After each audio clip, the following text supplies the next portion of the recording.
Hi అండి, welcome to Jyothish kitchen. ఇది pumpkin soup అండి.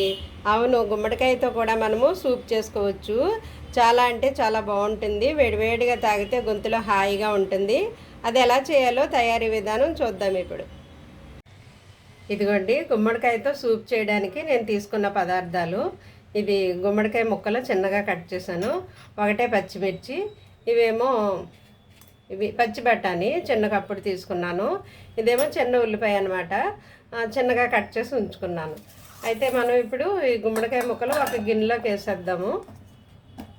గుమ్మడికాయ ముక్కలన్నీ ఒక గిన్నెలోకి వేసేసి ఈ పచ్చిమిర్చి కూడా ఇలా ఎరగదీసి వేసేసి ఇది కొంచెం వాటర్ వేసి బాయిల్ చేద్దామండి. గుమ్మడికాయ ముక్కలు మెత్తగా ఉడికిందాము.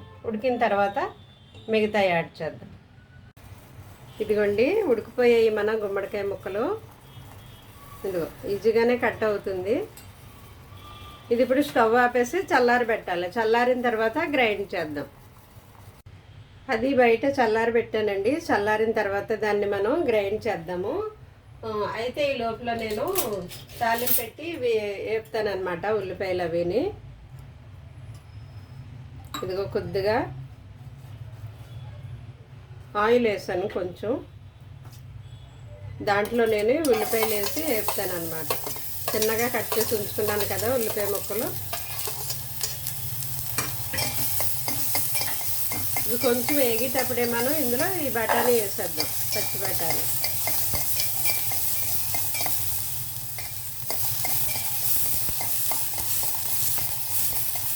ఇది కొంచెం వేగితే చాలండి. కొంచెం వేగితే మనం ఇందులో వాటర్ వేద్దాము. ఈ బాయిల్ అవుతూ ఉంటాయి.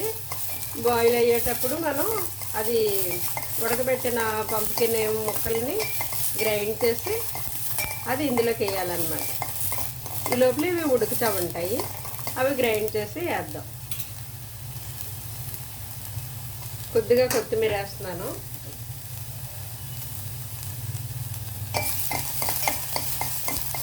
ఎక్కువ ఆయిల్ అక్కర్లేదండి, ఇది కొంచెం చాలు.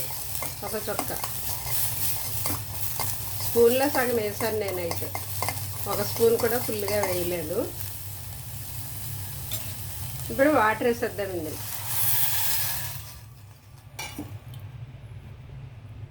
ఈ వాటర్లో మనం దీనికి సరిపడా సాల్ట్ వేస్తాను. చూడండి, వాటర్కి సరిపడా వేస్తున్నాను. కొద్దిగా మిరియాల పొడి వేస్తున్నాను, కొంచెం, ఒక చిటికెడు అంటారు కదా, ఆ చిటికెడు. దీన్ని ఇలాగా బాయిల్ అవనిద్దామండి. ఈ లోపల మనం అది చల్లారింది నేను గ్రైండ్ చేసి వస్తాను. చూద్దామండి. బఠానీ ఉడికిపోతే కనుక మనం గుమ్మడికాయ పేస్ట్ ఇందులో వేసేద్దాం.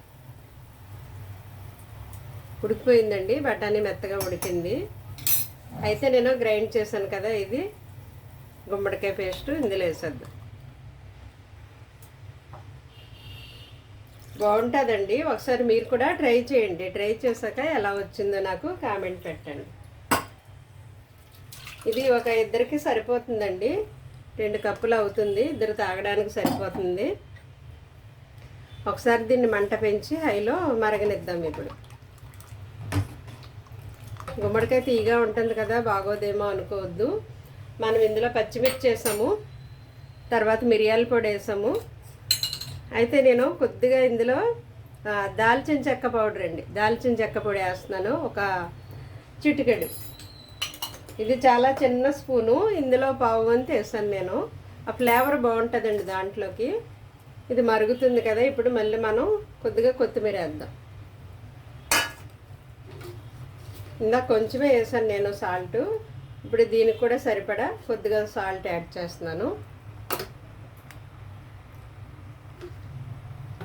ఒకసారి అంతా కలుపుతాను.